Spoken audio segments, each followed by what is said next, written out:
Hello, and welcome back to another episode of the Investor Financing Podcast. Today's show, we're going to discuss turnkey properties. People out there might not know what turnkey properties. Others might say, well, why would I want to buy a turnkey property? Why can't I just go find it myself? These are all questions we're going to dive into today. Markets that make sense to buy in today's crazy market. And our guest today is Axel Meierhoefer. He's a PhD. Worked with the Air Force for a long time, is active consultant, and has a company now called, is it Ideal Wealth Builder, right? Ideal Wealth Grower, yeah. Wealth Grower, there we go, Wealth Grower. So today's topic is going to be great. I think this is going to hit home for many people because we're going to talk about, financial freedom. What's the basic steps to get to financial freedom? And that's really just a systematic process that Axel's kind of got dialed down. And it doesn't really take, I think people get overwhelmed, Axel, because they think like, how am I ever going to get there? And really, if you break it down and just think like, okay, if I buy two properties or one property a year for the next 5 years, that could probably be enough to get you to replace your day job, right? And a lot of people want to start off by having a plan. A lot of people go into real estate investing without the plan. I think that's the problem. The plan is why are you investing in real estate? Are you looking for cash flow? And I do think cash flow is a wonderful thing. I think to me, it's the most important thing. Although with a lot of properties, it does take, depending on the properties you're buying, it's going to take, a handful of them to replace your income. But I'm curious to learn your systems, your formulas, and markets that you're interested in, that you purchased in, and now how are you looking for the new emerging markets to invest in? Because when you start diving into it, there's a lot of markets, right? There's a lot of tertiary markets. There's a shortage of inventory, it seems. I own a fourplex in Pennsylvania in a kind of a small rural area, and it's interesting because I normally don't get involved with this. I have a property manager, but I put it on Facebook Marketplace to rent. And it's I got 30 inquiries for this affordable housing, so quick. So Axel, welcome to the show. Let's kind of dive in, and let's start with, I know you're an accidental landlord in the beginning, right? He resides in beautiful San Diego, one of my favorite places. I tell everybody, if I didn't live in Las Vegas, I would live in San Diego. But Las Vegas to me is way cheaper to live, and I can hit my financial freedom number way quicker. But you had a property you were going to sell. It didn't sell. You ended up becoming a property manager and leasing this property out. And then how did you first discover turnkey investing, and what was your first experience with buying your first out-of-state property? Yeah, thanks for having me, Beau. Well, the thing was, we had basically moved to the Santa Barbara area before we ultimately ended up in San Diego. And same thing, pretty expensive area. You can say most places along the coast in California would be considered expensive. And the same thing is true for quite a few places along the East Coast or close to big metropolitan areas. So even though I had this first experience, and like most investors, it's not necessarily the best first experience. It's kind of the lesson learned that you obviously kind of have to go through. But the point was, I was convinced that real estate investing is a path to this financial freedom that we talked about.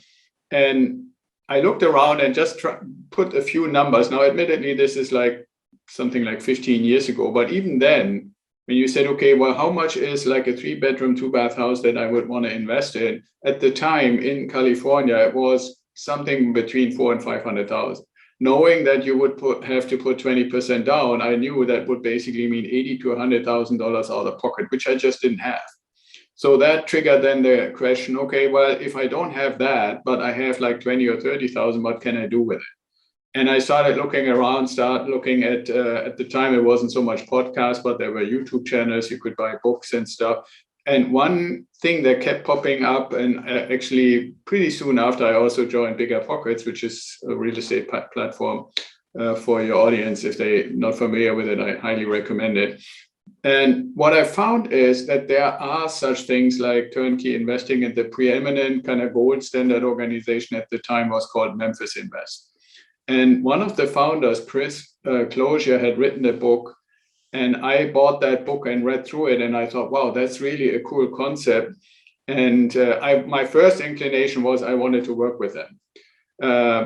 On the other hand, I found out, well, Memphis wasn't necessarily the place that I could immediately go into. And I started researching other turnkey organizations, found several across the country. And the book helped me through a vetting process. And that basically revealed, okay, for my $20,000 or $30,000 that I had at the time, I can buy my first property. And basically from that, and my friends and family asking me, just like anybody else, I would say, it's pretty normal that, you know, when you meet your friends and stuff, they say, hey, what are you up to? What did you do and stuff? And I kept telling them, oh, I'm looking at this property. I'm vetting this turnkey investor, turnkey provider. And so they ultimately, when they kept hearing that I was actually generating the passive income you mentioned earlier, they said, well, you should let other people know what you're learning, right? And that's how Ideal Wealth Grower basically came together. Beautiful. Yeah, I haven't bought a turnkey property. I've bought a lot of properties out of state. Definitely, you learn your lessons the hard way, right? And you know, I don't know. It's interesting. I think I look at turnkey, and I would buy a turnkey property, right? I think what I want to find ideally with a turnkey provider is that it seems like some of them mark up their properties a little bit too much, right? So I think the biggest thing is really vetting the turnkey provider, right? And so what's your framework for, like, as you find new markets to go into, to really vet these turnkey providers? And I would have to say that I know you mentor people. It seems like if I was going to do it, I would do it in a group, meaning like if I buy one or two properties from a turnkey provider, I don't really have any clout. But if we're collectively as a group buying a lot of homes, and something goes wrong with one of the properties, right? They're more like inclined to really want to help because, you know, you're bringing them a lot of business, right? And so like if you're like a one deal to a turnkey, you're really not that significant to them. So what's the process? What's the framework for kind of vetting these providers? Yeah, well, let me say, before I go into that real quick, you're totally right about, like, you know, how do you have clout? How do you have impact or influence with the turnkey provider just in general? And that is basically part of what we're offering, or what I'm offering through Ideal Wealth Grower is basically I have built a portfolio, and I don't have 100 turnkey providers. I have like a few, but with each of them, I have a number of properties, and I have over time introduced clients to them that also bought properties.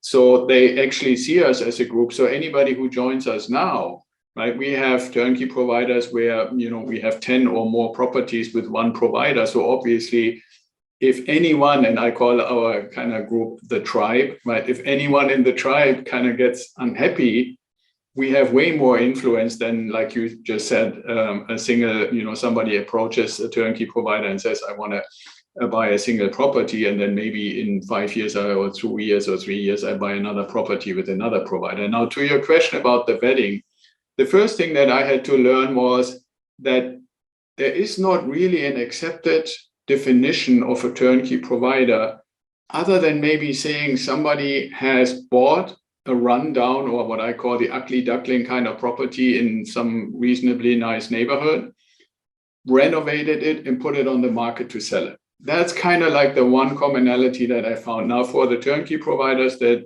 we work with, or that we recommend, and that I'm investing in and have been investing in, they basically cover what I call the 3 areas that I think are necessary to be all under one roof: the finding and renovating of the property, then having a sales department that puts the property on the market. And I want to address in a minute what you said about the markup.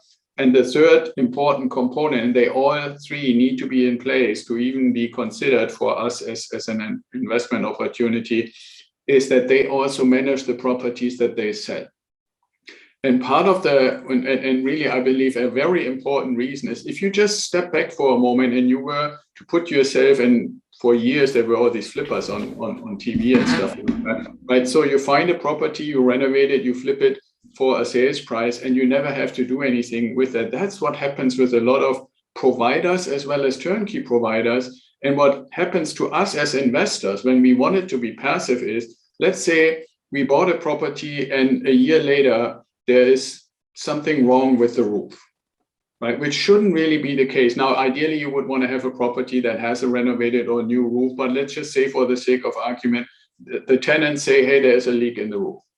If you don't have all three areas, the renovation, the sales, and the management covered by the same organization, what ends up happening that you as the owner are being pushed between those who renovated it, which not all turnkey providers do this in-house. They just hire somebody to do the renovation, and your property management, which is also oftentimes not the turnkey provider, and you sit in the middle of this triangle and nobody wants to assume responsibility.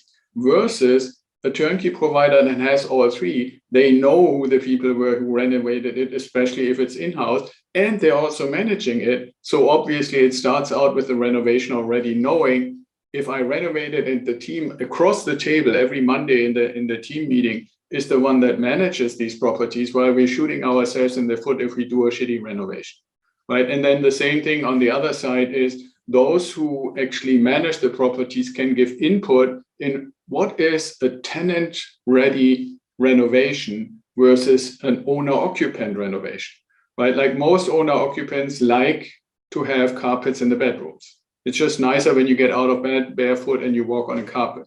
But from an investor perspective, you would want to have like LPV everywhere because it doesn't break down. It is clean. It typically doesn't have any issues, and you don't have to replace it every time a tenant moves out, right? Those kind of things. That's just one little example. So the vetting process is number one to say, do they offer all three things? And then number two, the part is the type of properties that they offer. Do they really perform? I believe performance in real estate investing is much more important than most of the other things, unless you look for appreciation. And I guess the game on appreciation was great between like 2015 to 2021, maybe, right? When all kinds of properties appreciated greatly. But if you really want to get to this, what we call time freedom point, or like you called it, financial independence, then you buy a property to from day one generate positive cash flow, $100, $200, $300. And then you buy the next one, they do the same thing. Now you're at $600 or $700 and so forth. And whatever we call that time freedom number, whatever number you give yourself, is it $4,000, $5,000, $6,000 a month that you feel you need to be able to have the freedom to quit your job or decide if you want to work for money or not anymore. Whatever that number is basically divided by how much cash flow each property makes, right? And that's what you said earlier, what's the formula? If we typically advise, or I advise our clients that we should look to make at least $200 on a property in positive cash flow. From the first moment, we bought the thing, the property management puts the first tenant in, we should be able to make $200 a month. So that's kind of like, and then, over time, obviously, and especially in the markets we live in right now, rents are increasing. That's what you mentioned with your Facebook ad, right? Like people are basically, now that they can't afford to buy properties due to high interest rates anymore, they want to or have to rent, because it's still nicer to live in a house that you rent than living in an apartment. So, that's why there is high and growing demand, which means for people who own properties like we do and our tribe does, those properties generate more rent. We can reasonably increase rent according to inflation, and our costs don't change. Like our mortgage, insurance, property taxes and stuff is pretty stable. So if you increase the rent 50 or $100, almost all of that goes into your cash flow over time. And that's how we basically get to this time freedom number.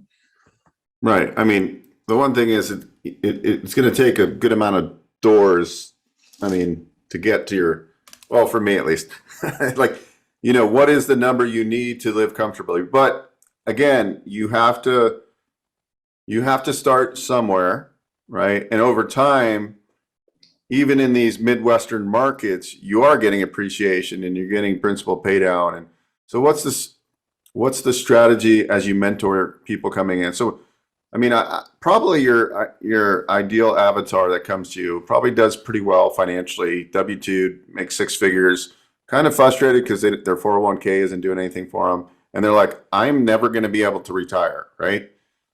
And so that $200 or $300 a month per door doesn't seem that much, right? Because then you go, okay, well, if I'm getting $250 a door, I need like 15 of those. That's going to give you X amount per month. You need a lot of doors. But what people don't understand is appreciation happens, and principal mortgage pay down happens, right? And then you create equity.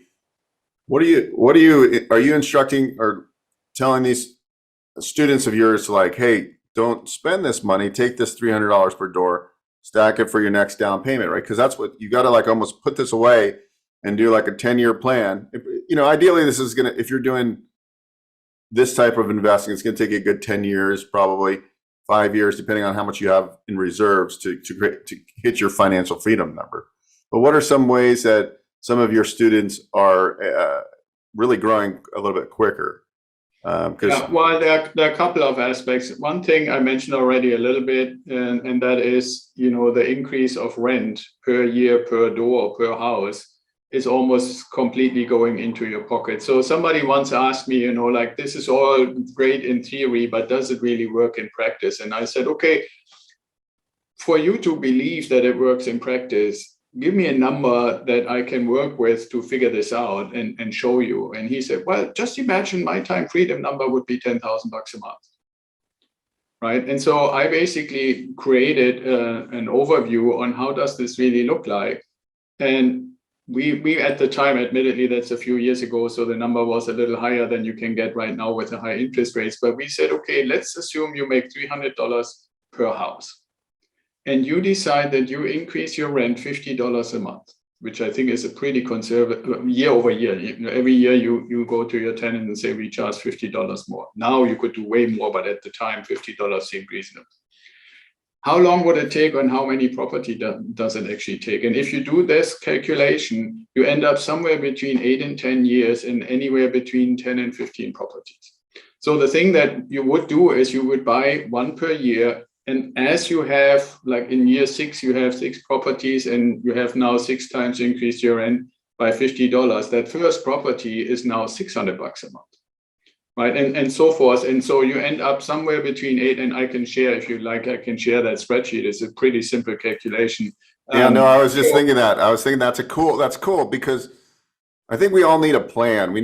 The problem is we don't have plans, right? Like we gotta okay, how are we gonna exit out of the rat race? Most of the people I talk to all have the same vision.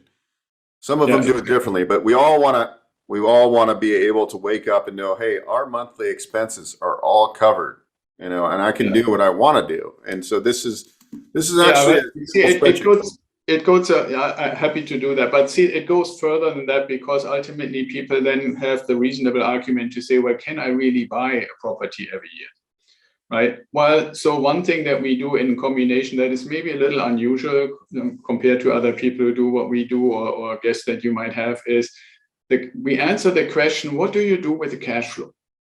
Right? Because fundamentally, yes, we do the investment to ultimately reach the time freedom point, but most people don't need those $200 or $300 a month.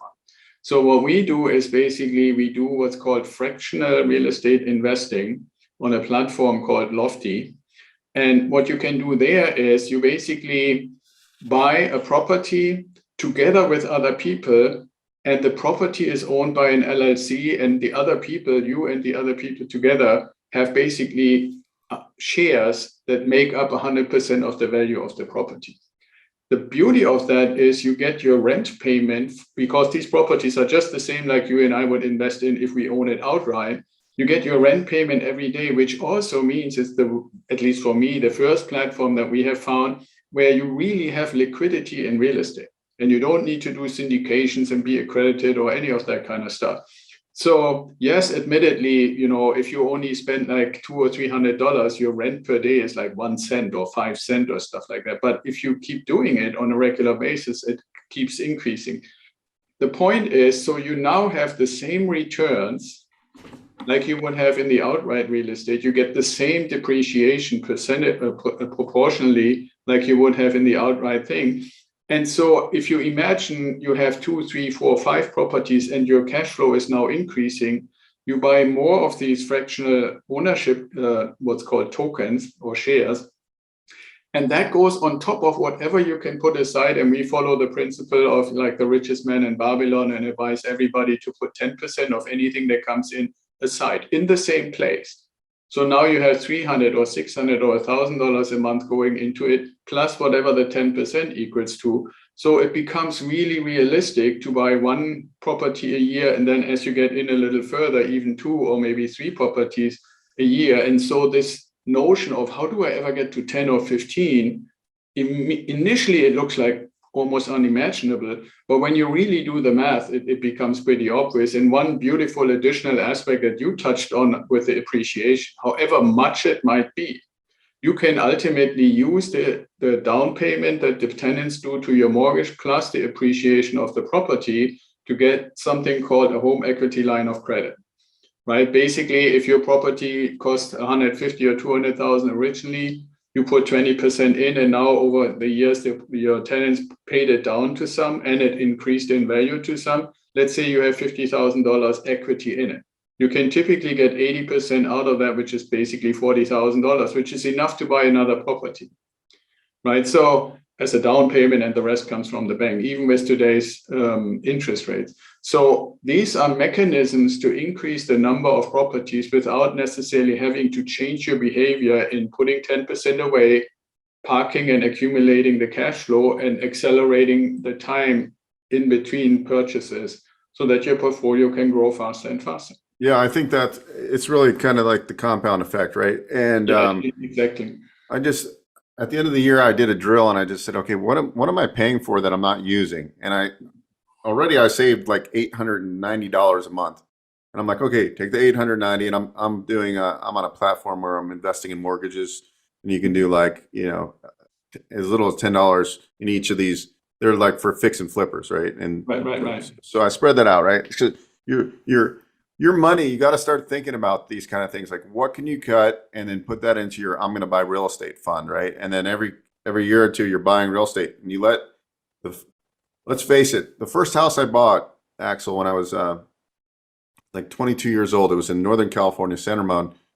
I did a lease option because I couldn't qualify for it at the time. I was like 21, and I set the price when I did the lease option, and it was a duet. I owned one side or I would own one side. So I moved in, and this is before house hacking, the word house hacking was around. Moved in, put my 2 friends in the other 2 bedrooms, lived in a great little place in San Ramon, California. And then the year came up to exercise, and I had like a 90-day window. And when I went to get it appraised, my strike price was $325.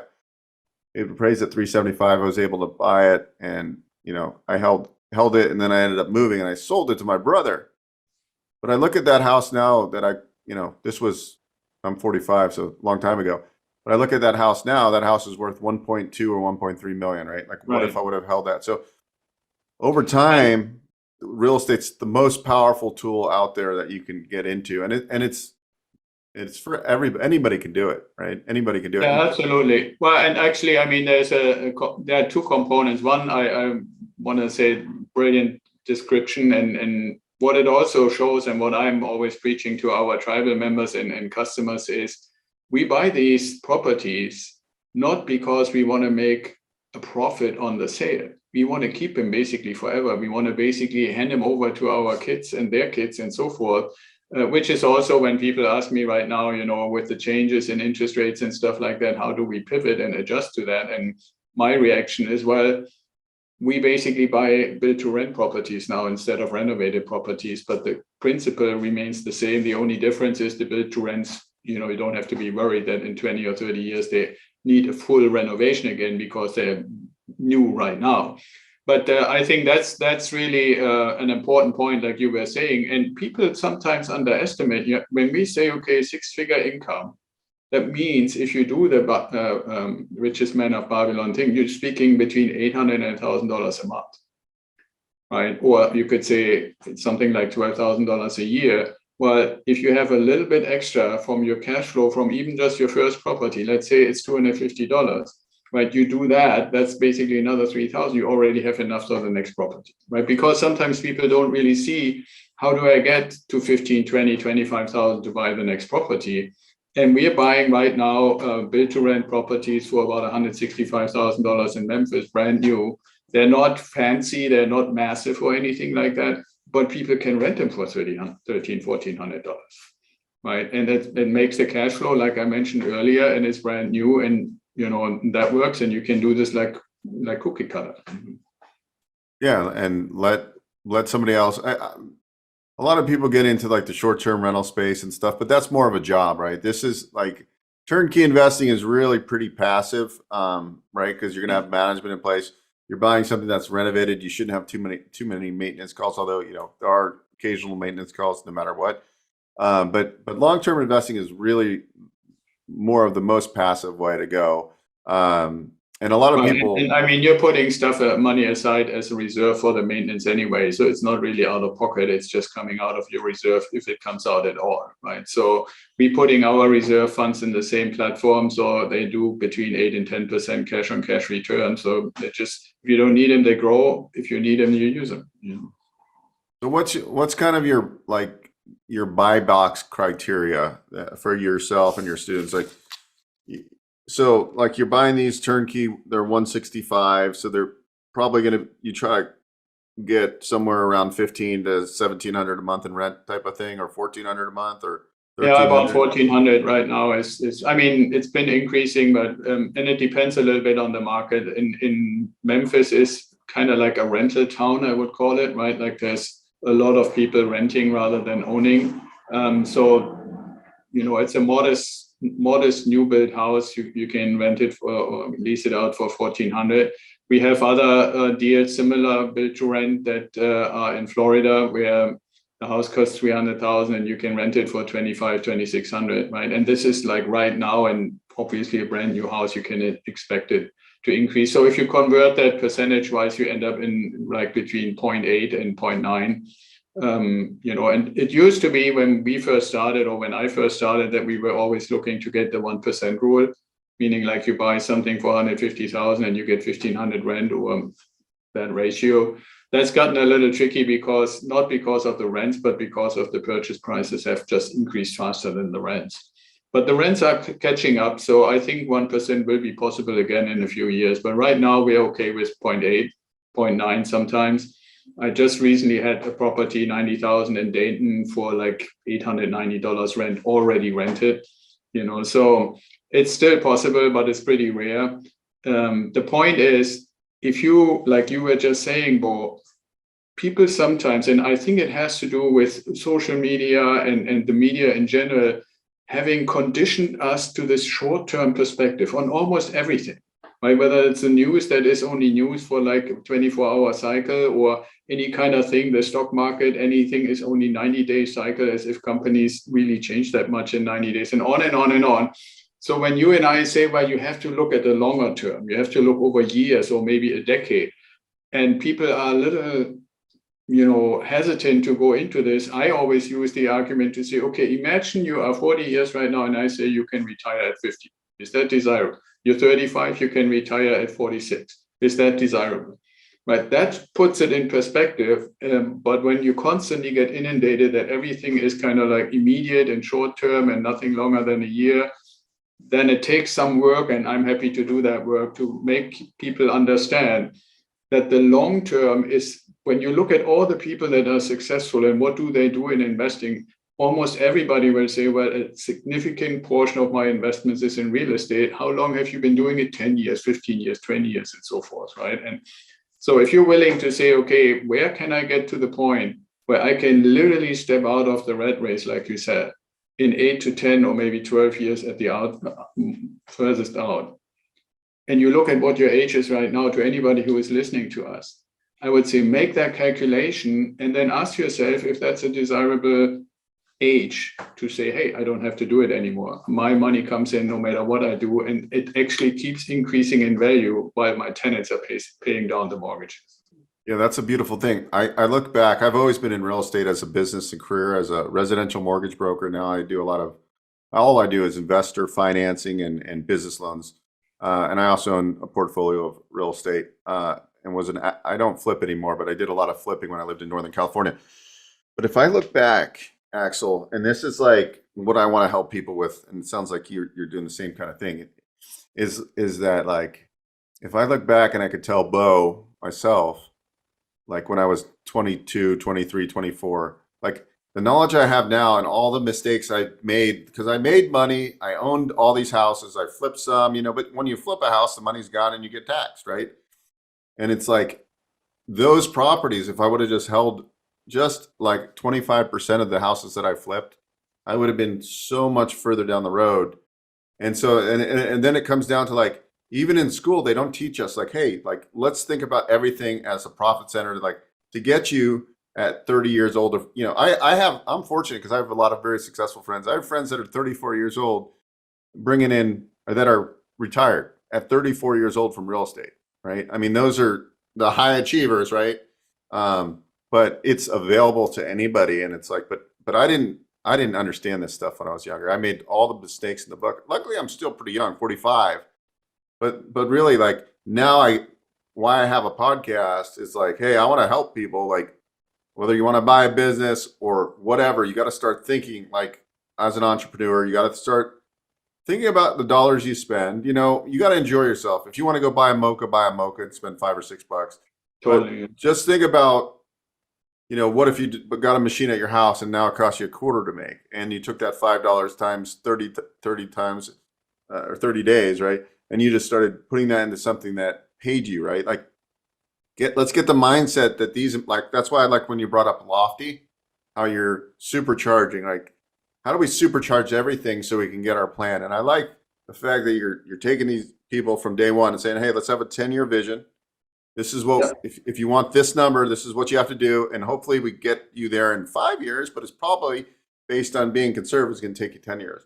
And if people, and I think one thing that when you point that out, the time freedom point on the calendar, when that number is reached, is really a milestone and not a goal.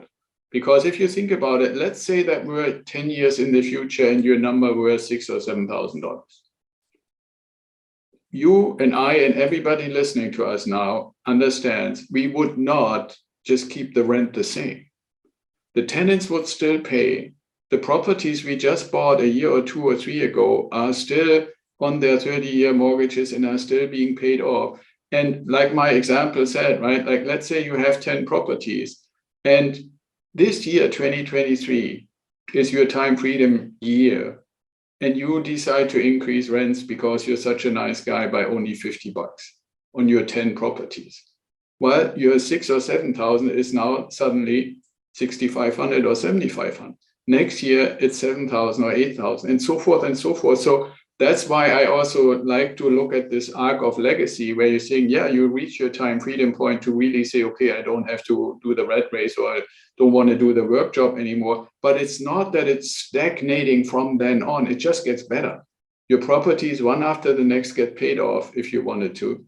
And your income keeps increasing, even with very modest rent increases, right? And like we said before, with Lofty or other mechanisms like that, take your own example with that property, 375, and you said it's now 1.2 million if I had kept it. Well, just imagine every time it increased 50,000 in value, you would have gotten a home equity line, take 80%, take 40,000, buy a property. I don't know how long it's been, but over the years, imagine out between 375 and now 1.2 million, how many properties without ever putting any of your own money in, right? So those are just some things where math is a beautiful thing. If you just sit down and go through it and say, okay, how can I go? Because there are people in my generation, your generation, who inherit a property, right? And then the question is, what do I do and how can I use it in all these kind of circumstances? So the long arc is really what we need to look at. And ultimately, that's how you can make other people's money work for you. yeah, no, I love it. That's a great point. It's just like, look at all the resources. I know a lot of people that they're sitting on it like $1 million of equity and they're like, I don't have any cash flow. It's like, okay, you have $1 million of equity. You can turn that into like probably $5,000 or $7,000 a month of cash flow being strategic. And like, they just don't understand, right? They're like, well, I got this $1 million. Well, what's that $1 million of debt equity doing for you? Doing absolutely nothing. Yeah, absolutely. I just yesterday had somebody talk to me who wanted to understand a little bit about the concept. And I said, well, what are your plans? Because he is more looking at retirement. And he said, well, the one thing I still have is 2 more years until my house is paid off. And I'm like, okay, then let's use the equity and do something with it, right? Because he was like, I don't really know how I'm going to afford all this traveling and stuff that I want to do. And I have 2 years left to pay off my house. I'm like, okay, let's rock and roll. That place is probably a $600,000 place. right? And if he wants to do the traveling, I would say buy yourself a home base that is not as big as your house, rent your house out, but take the home equity that you have in it and invest it so you can travel all over the world for thousands of dollars on every trip and let other people pay for it. Yeah, and that if he wants to travel, that his primary house may be a good short-term rental. So when he's not there, Exactly. he's making it $2,000 But a it's not month. just the short-term rental. It's also he's sitting on $600,000 of equity because he had it in his mind that he needed to pay it off. Right. So but the point is too, is like, if that costs you $3,000 a month, maxing out the loan on it, and when you're gone, it's making $3,000 or $4,000 a month from the Airbnb. It's free money now. Right. And now you have $450,000 to go deploy into 10 properties or whatever. Yeah, exactly. Around about that, it's about nine to 10 properties you can get from that. So that just kills me. Like, that person's thinking, how am I going to do this? And it's like, boom, we just solved this problem.